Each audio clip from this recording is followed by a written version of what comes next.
Comrades, permit me, in the name of our party Congress, to express our thanks to all fraternal parties and organizations whose representatives have honored our party Congress by their presence, or who have sent our party Congress greetings of friendship, for their wishes for our further success and for their confidence.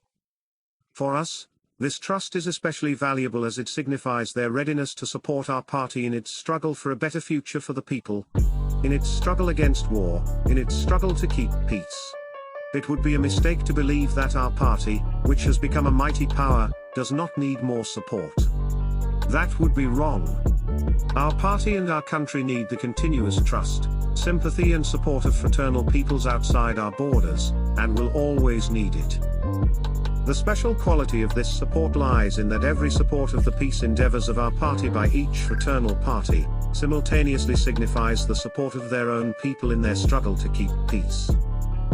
As the English workers in the years 1918 to 1919, during the armed attack of the English bourgeoisie on the Soviet Union, organized their struggle against the war under the slogan "Hands off Russia," it was above all a support of the struggle of their own people for peace. And then, also, a support of the Soviet Union. If Comrade Therese or Comrade Togliatti declare that their people do not want to be led into a war against the people of the Soviet Union, then that is a support, above all a support for the French and Italian workers and peasants who struggle for peace, and then, also, a support of the peace endeavors of the Soviet Union. The special quality of the present support is thus explained, that the interests of our party are not only not against the interests of the peace-loving people, but on the contrary, blend with them. Where the Soviet Union is concerned, its interest in the matter of world peace cannot be separated from the cause of peace in the whole world.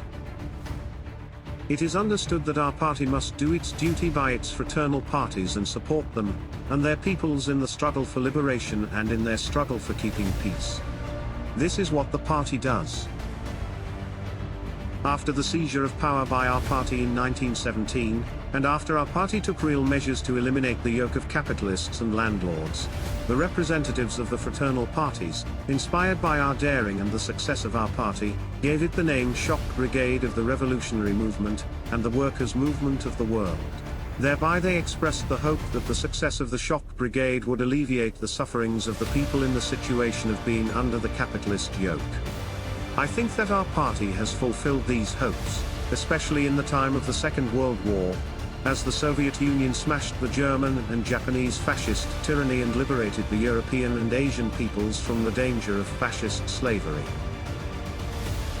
Of course it was very difficult to fulfill this honorable task as long as there was only one shock brigade, as long as it stood alone, the avant-garde in the fulfillment of this task. But that is in the past. Now it is completely different. Now, from China and Korea to Czechoslovakia and Hungary, new shock brigades have appeared on the map, in the form of people's democracies. Now the struggle has been eased for our party and also the work proceeds better. Special attention must be paid to the communist, democratic or worker and peasant parties that are not yet in power and which must carry out their work under the yoke of strict, bourgeois rule. Of course their work is more difficult.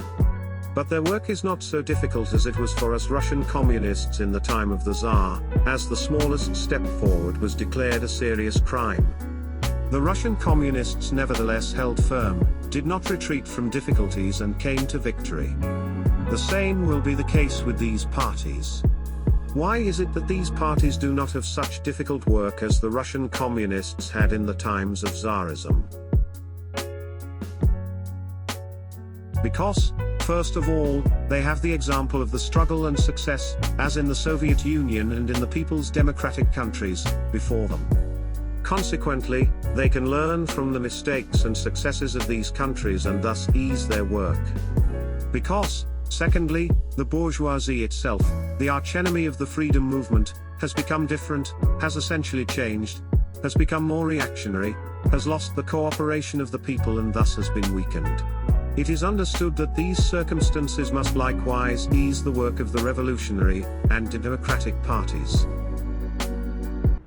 Earlier, the bourgeoisie presented themselves as liberal, they were for bourgeois democratic freedom and in that way gained popularity with the people. Now there is not one remaining trace of liberalism. There is no such thing as freedom of personality anymore. Personal rights are now only acknowledged by them, the owners of capital. All the other citizens are regarded as raw materials, that are only for exploitation. The principle of equal rights for people and nations is trodden in the dust, and it is replaced by the principle of full rights for the exploiting minority and the lack of rights of the exploited majority of the citizens. The banner of bourgeois democratic freedom has been flung overboard.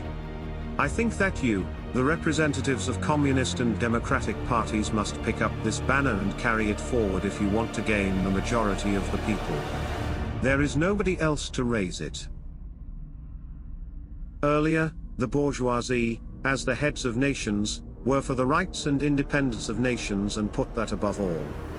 Now there is no trace left of this national principle.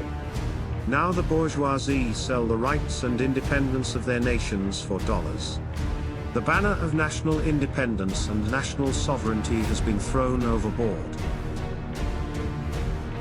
Without doubt, you, the representatives of the communist and democratic parties, must raise this banner and carry it forward if you want to be patriots of your countries, if you want to be the leading powers of the nations. There is nobody else to raise it.